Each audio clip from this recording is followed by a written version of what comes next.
जय श्री राधे भक्तों, आज हम आपके लिए यहाँ पर लेकर आए हैं श्री कीलक स्तोत्रम हिंदी में।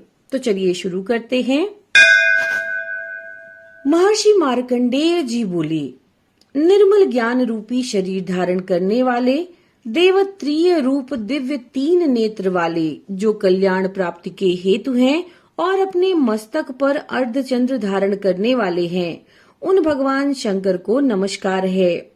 जो मनुष्य इन कीलक मंत्रों को जानते हैं, वही पुरुष कल्याण को प्राप्त करते हैं।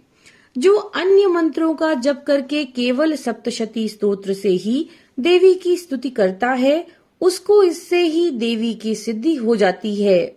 उन्हें अपने कार्य की सिद्धि के लिए किसी दूसरे की साधना करने की आवश्यकता नहीं रहती। बिना जप के ही उनके उच्चाटन आदि सभी कार्य सिद्ध हो जाते हैं। लोगों के मन में शंका थी कि केवल सप्तशती की उपासना से अथवा सप्तशती को छोड़ अन्य मंत्रों की उपासना से भी समान रूप से सब कार्य सिद्ध हो जाते हैं, तब इनमें से कौन सा श्रेष्ठ साधन है? लोगों की इस शंका को ध्यान में रखकर भगवान शंकर ने अपने पास आए हुए जिज्ञासुओं को समझाया कि ये सप्तशती नामक संपूर्ण स्तोत्र ही कल्याण देने वाला है। इसके पश्चात भगवान शंकर ने चंडिका के सप्तशती नामक स्तोत्र को गुप्त कर दिया। अतः मनुष्य इसको बड़े पुण्य से प्राप्त करता है।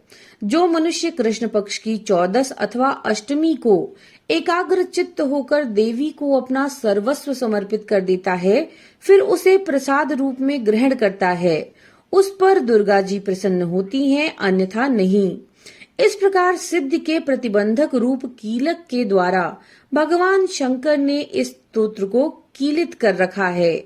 जो पुरुष इस सप्तशती को निष्कीलन करके नित्य पाठ करता है, वह सिद्ध हो जाता है और वही देवों का पार्षद होता है, वही गंधर्व होता है।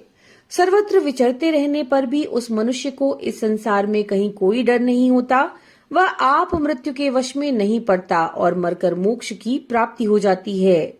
किंतु इस कीलक की विधि को जानकर ही सप्तशती का पाठ करना चाहिए। जो ऐसा नहीं करता वह नष्ट हो जाता है।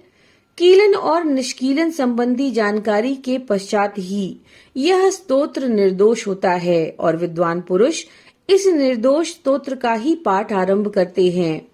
स्त्रियों में जो कुछ भी सौभाग्य आदि दिखाई देता है, वह सब इस पाठ की कृपा से ही है। इसलिए इस कल्याणकारी स्तोत्र का सदैव पाठ करना चाहिए। इस स्तोत्र का शनैः शनैः यानी धीरे धीरे पाठ करने से भी स्वल्प फल की प्राप्ति होती है। इसलिए उच्च स्वर से ही इसका पाठ आरंभ करना चाहिए।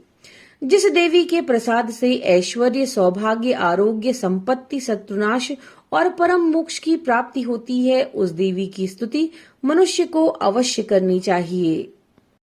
तो भक्तों, ये था कीलक स्तोत्र हिंदी में। नमो नारायण।